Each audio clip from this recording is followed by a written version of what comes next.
Okay, this video is about Soren Kierkegaard, one of the heroes of Christian philosophy from the 1800s, lived 1813 to 1855.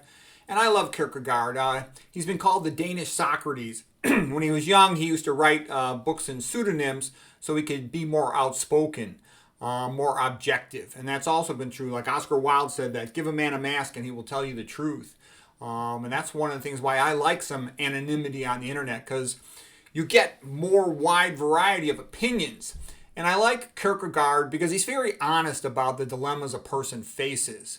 Michael Sugro, he's a great philosopher. I made about a video about him one time. He's got a lot of videos on the internet. He's a great philosophy professor. He says Kierkegaard is a theological romanticist. He's the best theologian since Pascal, a serious jester, a philosophic comedian. He reminds us of Blaise Pascal.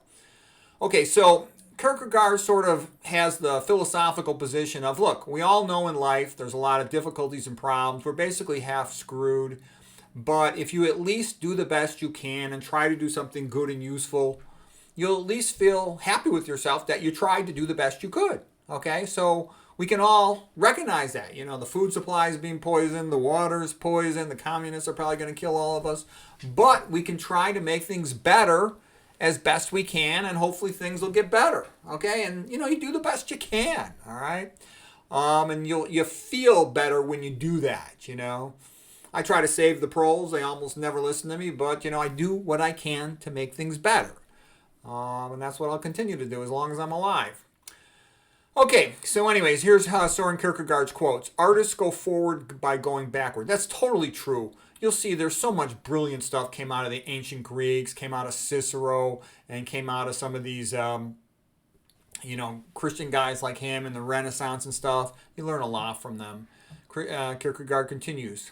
Christendom has done away with Christianity without being quite aware of it. And I am a missionary. I bring Christianity to Christendom. Okay. Look at our churches. Our churches are full. You know, the Catholic priesthood is a joke because they don't allow married men. So it's just degraded itself. Okay. I mean, good luck finding a smart priest. They should let smart men preach. Okay. Because then you'd have good sermons and guys who say what they want to say rather than all this castrated, not-for-profit crap. Makes mass suck and men don't want to go. Okay. Kierkegaard continues. It happened that a fire broke out backstage in a theater. Then a clown came out to inform the public. They thought it was just a jest and applauded. He repeated his warning and they just laughed even louder. So I think the world will come to an end amid general applause from all the wits who believe that it is a joke. And that's very much like the modern world, isn't it, you know? Okay, people are so clueless they don't even understand how clueless they are.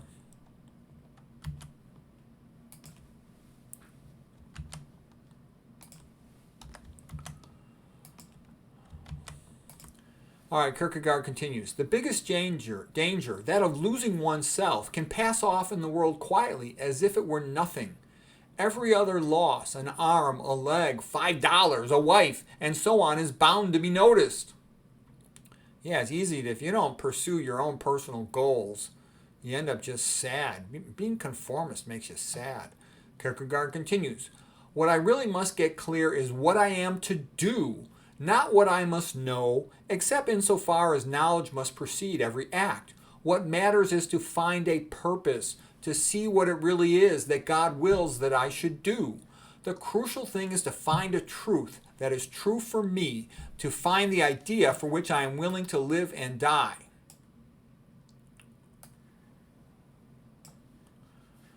This is what my soul thirsts for, as the desert thirsts for water. Okay, Kierkegaard continues. Self-creation is the ultimate task of man. Possibility means I can. It is convenient to say that possibility turns into actuality, but it is not so easy. There is an intermediate step called anxiety. Anxiety arises from the awareness of having a variety of options and not being sure which is best. If man were a beast or an angel, he would not be able to be in anxiety. Since he is both beast and angel, he can be in anxiety. And the greater the anxiety, the greater the man. If we move forward, we have anxiety. If we do not move forward, we suffer the depression, the pressing down of the soul's purpose. In such a difficult choice, one must choose anxiety, for anxiety is at least the path of personal growth. Depression is a stagnation and a defeat of life. Too much conformity drains away life. Individuality is like riding a wild stallion. Conformity is like falling asleep on a hay wagon. To be able to despair is an advantage, for it implies that one has a self. The key factor is whether one is conscious of their despair. The more consciousness, the more intense the despair.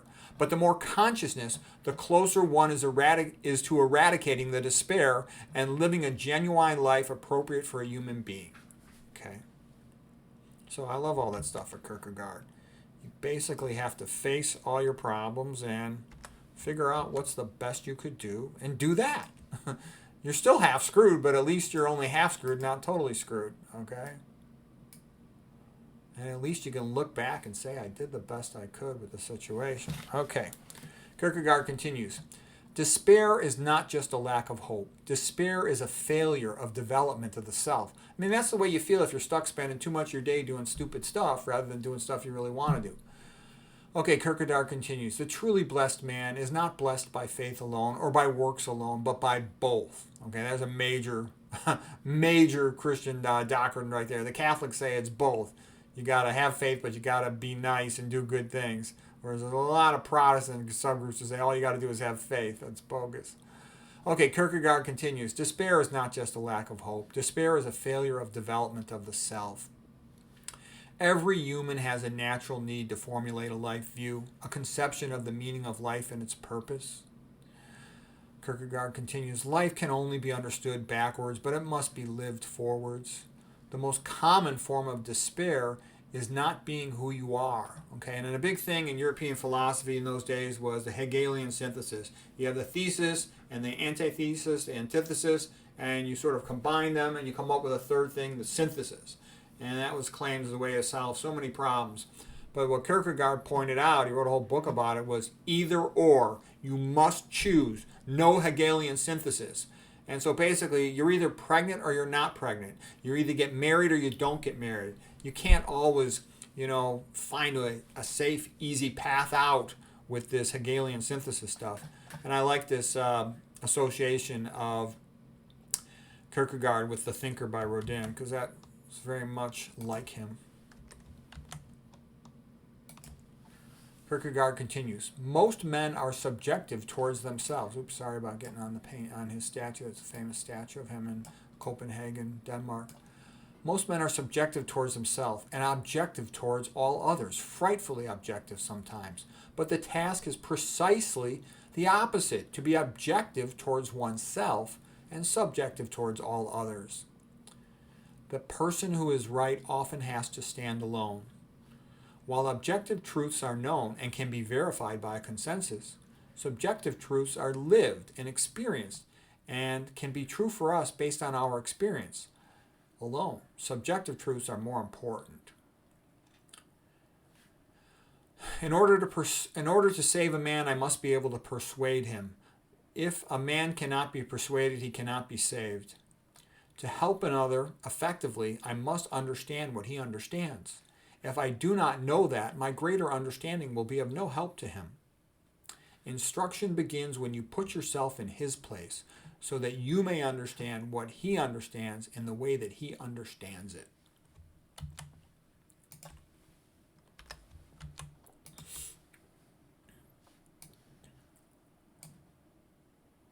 Okay. Kierkegaard continues. When a person sacrifices his right to self-expression, in other words, self-realization, for the sake of survival, his very survival is endangered, not from without, but from within. With the surrender of the right to self-expression, the meaning of life is lost. This is not a psychological phenomenon only. Self-expression is the direct and immediate manifestation of the life force of an individual. Self-expression is the equivalent of life expression, and that isn't expressed. And that which isn't expressed isn't being lived. This leads to a slow death. This is actually commentary on Kierkegaard. This quote was actually Alexander Lowen. So he's a guy of a little bit later in years, came afterwards than Kierkegaard. And what they're basically saying is, you need free speech not only to communicate with others, but to communicate almost with yourself. And when people aren't allowed to say a lot of things that have meaning, or even have to say the opposite, that's not good for their psyche. That's not good for their life. And you have to be careful too. You can trade too much of your time for making money. So it's better to, if you can titrate. You can't always titrate. Sometimes you have to work full time when you really like to work half time, but you can't do it. I know what that's like. Okay, Rollo May.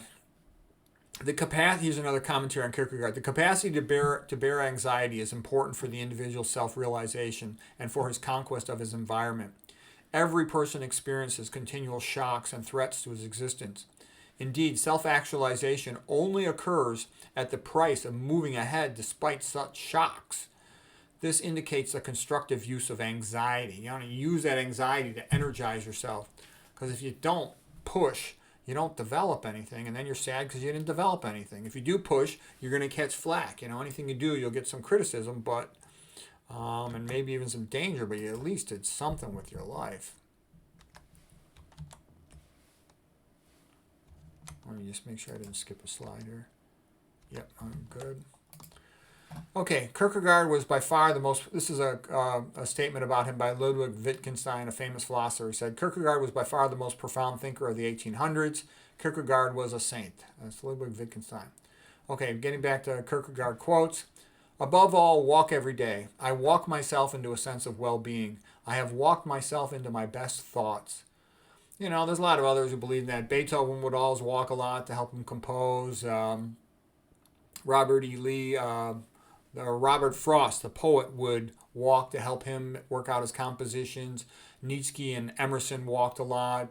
Nietzsche would even walk with, Beethoven would walk with Goethe. So this is a pretty common thing amongst geniuses, is that walking makes them feel good, enhances their creative work. Thomas Jefferson was the same way. It's really good to walk a lot. Kierkegaard continues, the tyrant dies and his rule is over. The martyr dies and his rule begins. Take a chance and you may lose. Take not a chance and you have lost already. I think that's one of the key things you get from Kierkegaard. You're screwed either way, so you might as well go for it and try to do something good. Do the right thing. Do the best thing you could do. Write the book if you want to write the book. Go for the challenge if you want to go for the challenge. Do something big and good if you can, because if you just sit there and mope, you're going to end up sad you didn't do anything anyway, so you might as well go for it. Okay, to dare is to lose one's footing momentarily. Not to dare is to lose oneself. The best news the world has ever heard came from a graveyard. Christ has risen.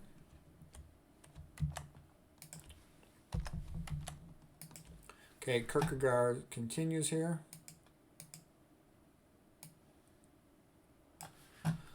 Let us imagine a sailor and assume that he had passed every examination with distinction, but that he had not yet been out to sea. Imagine him in a storm. He knows everything he ought to do, but he has not known before how fear grips the seafarer when the stars are lost in the blackness of night. He has not known the sense of impotence that comes when he sees the wheel in his hand become a plaything of the waves. He has not known how the blood rushes to his head when one tries to make calculations at such a moment. In short, he has no conception of the change that takes place in the knower when he has to apply his knowledge. That's also why older doctors, they're always better than younger doctors, because the younger doctor might know everything in the books, but they just don't have that clinical experience. So almost always, the older docs, the good ones, they just got all this experience. Makes a big difference. Okay, Kierkegaard. Far from idleness being the root of all evil, it is rather the only true good. Yeah, an intelligent person wants free time to develop their mind and do the things they really want to do rather than just working for somebody else. Anyways, if you like Kierkegaard, the website called Academy of Ideas has some really good videos about him. So anyways, hope that was helpful.